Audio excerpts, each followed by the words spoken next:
नमस्कार, आप देख रहे हैं एनएमएफ न्यूज। आपके साथ मैं हूं नम्रता चौधरी। लाख कोशिश की गई ये बताने की कि दिल्ली और लखनऊ के बीच में लड़ाई है। दिल्ली और लखनऊ मतलब योगी आदित्यनाथ और अमित शाह को टारगेट किया गया कि इन दोनों के बीच में बिल्कुल पटती नहीं है।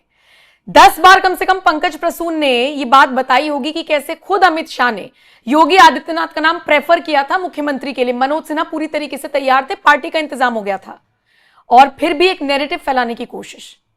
ये नैरेटिव पीछे छूटता जा रहा है। एक और तस्वीर आपको दिखाती हूं। उत्तर प्रदेश के मुख्यमंत्री योगी आदित्यनाथ और केंद्रीय गृह मंत्री अमित शाह की मुलाकात हुई है, और ये मुलाकात ऐसे वक्त में जब चुनावों में ज्यादा वक्त नहीं रह गया है, जब नितिन नबीन जो कि बीजेपी के राष्ट्रीय अध्यक्ष है क्लियर कट कर चुके हैं योगी ही योगी, और अमित शाह की तरफ से भी मोहर लग गई है नेतृत्व पर कि भैया इन्हीं के नेतृत्व में चुनाव लड़ा जाएगा। तो मतलब ऐसे किसी नैरेटिव की अब जगह नहीं बची है। लेकिन फिर भी ये जानना बहुत जरूरी है कि ये जो मुलाकात हुई है, ये जो ग्रीन सिग्नल मिला है, ये जो 1 घंटे की बातचीत हुई है, आखिर इसमें चर्चा क्या हुई। मेरे पास तो अपडेट नहीं है। पंकज जी, अगर आपके पास अपडेट है कि अमित शाह एक तरफ महाराष्ट्र में खेला कर रही हैं और एक तरफ उत्तर प्रदेश के मुख्यमंत्री से 1 घंटे तक मुलाकात कर रही हैं, तो उसके पीछे की वजह क्या है? ये सिर्फ बुके दे देना और ये शिष्टाचार भेंट तो नहीं रही होगी। और 1 घंटे तक शिष्टाचार में क्या कर रहे होंगे? जी सर मतलब 1 घंटा शिष्टाचार भेंट तो होती नहीं है। दूसरी बात, आपने बिल्कुल सही कहा कि हमारे गांव घर में कुछ ऐसे लोग होते हैं जिनको चुगलियों में बड़ा मजा आता है, वो सच हो या नहीं हो। तो कुछ पत्रकार भी ऐसे होते हैं जो बैठ के वेल्ले होते हैं, उनको कोई काम नहीं, कोई आधार नहीं, कोई फैक्ट्स नहीं। तो वो एक दिन आएंगे, पता है अमित शाह ने ये कहा, पता है योगी ने ये कहा, उनको कुछ नहीं पता होता है। और आपको लगता है अमित शाह और योगी जैसा जो नेता मुलाकात करेगा और उनके बीच डिफरेंसेस और ये बाहर बैठे लोगों को पता चल जाएगा? आज तक पार्टी के लोगों को नहीं पता चला, इन पत्रकारों को कैसे पता? मतलब कि मजे लेने के लिए या फिर एजेंडे के तहत कि किसी तरह बीजेपी में ये साबित करो कि कुछ ना कुछ फॉल्ट लाइन्स है। और जनता परचेज भी कर लेती है ना। उन लोग को लगता है कि हाँ भाई, 2 पावरफुल नेता है तो जरूर आपस में कंपटीशन होगा। और क्या कारण हो सकता है? आज तक न किसी सिग्नल से, न भाषण से, न वर्ड से, किसी तरह से योगी जी या अमित शाह जी ने गलती से भी कुछ एक दूसरे के खिलाफ कहा। हां, परस्पर तारीफ खूब की है।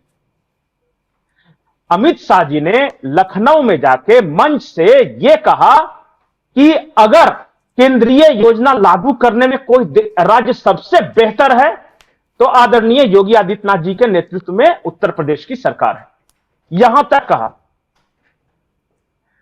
योगी जी जब भी जाएंगे दिल्ली तो अमित शाह से मिलते हैं पर्सनली जरूर, और यह रूटीन है दोनों के बीच। और बहुत लोगों को पता नहीं। आज एक नई बात बताता हूं। जब पहली बार योगी ये आए अमित शाह प्रभारी बनकर, उत्तर प्रदेश का प्रभारी बनकर पहली बार आए थे 2014 में, तो उस वक्त उत्तर प्रदेश के बहुत सारे बड़े बड़े नेता हुआ करते थे, मतलब बड़े बड़े मठाधीश उस वक्त हुआ करते थे। उन्होंने कहा कि अमित शाह को यूपी के बारे में क्या पता, कैसे उनको जानकारी हो जाएगी, वो तो गुजरात से आए हैं, ये सब करके। पहली बैठक थी लखनऊ में, और उस बैठक में तमाम यूपी बीजेपी के बड़े नेता थे। अमित शाह जी ने कहा कि भाई क्या स्थिति है उत्तर प्रदेश की।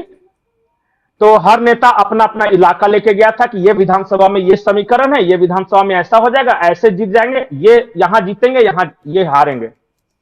अमित शाह ने कहा कि मुझे विधानसभा नहीं चाहिए, मुझे ये बताओ कि बूथ कौन कौन सा जीत रहे हो, मुझे बूथों की रिपोर्ट बताओ कि ये बूथ हम जीत रहे हैं, इतने वोट से इतना जीत रहे हैं, मुझे वो डिटेल रिपोर्ट चाहिए। और पता है सबसे पहले वो रिपोर्ट किसकी तरफ से पेश किया गया था अमित शाह को? बूथ बाय बूथ का रिपोर्ट सबसे पहले किसने पेश किया था पता है? आदरणीय महाराज जी ने वो रिपोर्ट भेजा था। अभी संगठन महासचिव है वहां पे धर्मपाल जी, उनको कहा था कि अमित शाह जी को देख लीजिए कि एक एक बूथ मेरा मार्क किए हुए है। उस वक्त से दोनों का रिश्ता है। बोले यार ये बंदा मुझे चाहिए था, ये चलाएगा यूपी। उसी वक्त ये फैसला हो गया था। और फिर तो आगे की कहानी तो मैंने बताया है कि कैसे जीता और कैसे ये जीत हुई। लक्ष्मीकांत वाजपेयी उस वक्त प्रदेश अध्यक्ष थे, काफी कहानियां सुनाएंगे लक्ष्मीकांत वाजपेयी जी कि क्या था। और पार्टी के अंदर जो बड़े लोग थे उनको पता था कि अमित शाह योगी को पसंद करते हैं, ये हर किसी को पता है। लेकिन इनको तो भाई जो गॉसिप क्वीन है उनको तो कुछ ना कुछ चाहिए। अब जो तस्वीर है कल के मुलाकात की वो देख लीजिए। इन दोनों के तस्वीर को देखकर लग रहा है कि जरा भी इन दोनों के बीच में किस तरह का कोई कंफ्यूजन भी होगा। अमित शाह जी ने और नितिन नवीन मतलब जो बोल रहे हैं वो पार्टी का स्टैंड है, समझिए। जब नितिन नवीन आकर बोल दिए कि 2027 में योगी ही चेहरा होंगे, उन्हीं के नेतृत्व में लड़ेंगे, तो खत्म हो गई ना बात। उनकी और बात फिर में अमित कितना शाह की दम तरफ है, से ग्रीन सिग्नल मिला। उनकी बात में कितना दम है इसका अंदाजा इस बात से लगाया जा सकता है कि मोदी उन्हें खुद बॉस बता रहे हैं अपना, ताकि जनता के बीच में एक मैसेज जाए ना कि माननी होगी उनकी बात। और वो आदमी कह रहा है कि भैया योगी आदित्यनाथ के नेतृत्व में चुनाव लड़ा जाएगा, बात खत्म। मतलब मोदी का बॉस ये कह रहा है कि योगी के नेतृत्व, योगी का ही चेहरा, और यहां तक कह दिए कि 2027 के बाद योगी ही योगी यूपी में।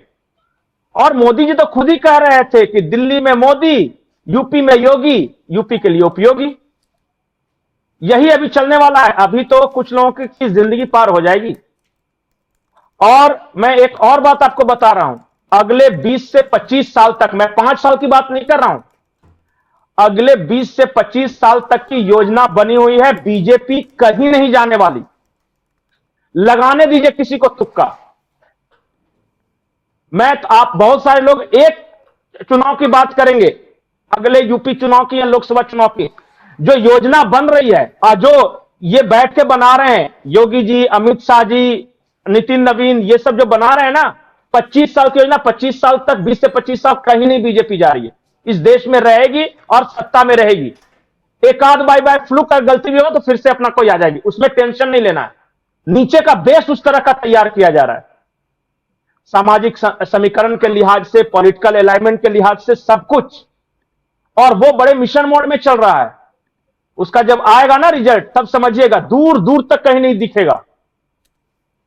ठीक है। और योगी और अमित शाह की टीम ये काम कर रही है मिलकर।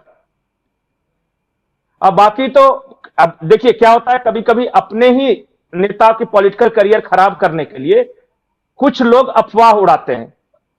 जैसे इन अफवाहों के कारण उत्तर प्रदेश के एक नेता का पॉलिटिकल नुकसान हो गया है, अफवाहों के कारण। अब कौन से नेता है गेस करना मुश्किल नहीं है, क्योंकि सीएम तो योगी थे, योगी हैं, योगी रहेंगे। अमित शाह जहां पे थे वहां हैं, और हो सकता है उससे बढ़िया भी रहे, सब कुछ हो जाएगा। नुकसान किसका हुआ ये पता कर ले कोई, कि अफवाह के कारण नुकसान किस नेता का हुआ है, समझ में आ जाएगा। ठीक है। और ये मैसेज जो दिया जा रहा है ना, वे उन्हीं नेताओं के लिए दिया जा रहा है। पता है जब नितिन नवीन अभी गए थे, बाहर वालों को तो ये लोग फिर भी कंट्रोल में कर लेंगे, बाहर वालों को तो फिर भी जनता को बता देंगे कि ये तो विपक्षी दल के नेता हैं जो अपने वाले हल्ला काट रहे हैं, अंदर भी और बाहर भी, या कटवा रहे हैं। ये उनके लिए मैसेज था। शुक्रिया पंकज जी मेरे साथ जुड़ने के लिए। बाकी दर्शकों के हवाले ये खबर कमेंट सेक्शन में आप अपनी प्रतिक्रिया जरूर दीजिएगा, खासकर अगर आप उत्तर प्रदेश के रहने वाले हैं तो कमेंट सेक्शन में बताइएगा। और बाकी खबरों के लिए एनएमएफ न्यूज देखते रहिए।